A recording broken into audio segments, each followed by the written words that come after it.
মাদকের যে একটা ছড়াছড়ি, মাদকটাকে আমি নির্মূল করার চেষ্টা করতেছি। আর বিভিন্ন জায়গায় বিভিন্ন চাঁদাবাজ হইতেছে, যেমন ঘাটে আপনার বিভিন্নভাবে চাঁদাবাজি হইতেছে। এটা আপনারাও জানেন, আমরাও জানি, কিন্তু কেউ কিন্তু এটা বন্ধ করার জন্য ওইভাবে জোরালোভাবে কোনো পদক্ষেপ নেয়। ইনশাল্লাহ নারায়ণগঞ্জে কোনো চাঁদাবাজকে আমি কোনো সুযোগ দিব না। আমি চাঁদাবাজ মুক্ত নারায়ণগঞ্জ শহর আমি এটা করবো, এটা উপহার দিব জনগণ। আচ্ছা, মাঠে জামাতে ইসলাম আছে, ভোট দেবে উন্নয়নের লক্ষ্যে। আমি পরীক্ষিত, আমি উন্নয়ন করছি বিদায়ী আমি তৃণমূল থেকে উঠে আসছি স্টেপ বাই স্টেপ। কাজেই আমাকে পাবলিক চিনে জানে যে আমি যেটা কমিটমেন্ট করি এটা আমি রক্ষা করার চেষ্টা করি।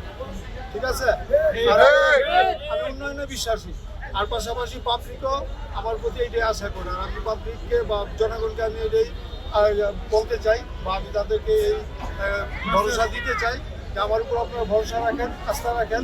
আমি ইনশাল্লাহ আপনাদের চাহিদা অনুযায়ী আমি কাজ করবো। আপনারা যা চাইবেন, আপনাদের ভালোর জন্য যেটা দরকার আমি ওইটাই করবো।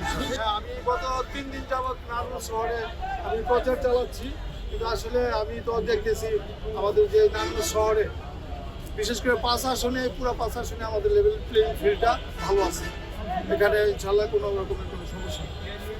এইভাবে যদি থাকে নির্বাচন পর্যন্ত, তাহলে ইনশাল্লাহ আশা করি আমাদের কোনো সমস্যাই হবে না, বা সব প্রার্থীরই অধিকার আছে যে তারা নিশ্চিন্তে বা নিরাপদে বা নির্জঞ্জালে তারা প্রচার প্রচারণা করবে। এখানে কোনো বাধা থাকবে না, কোনো আপত্তি থাকবে না, এটা সবাই আমরা চাই।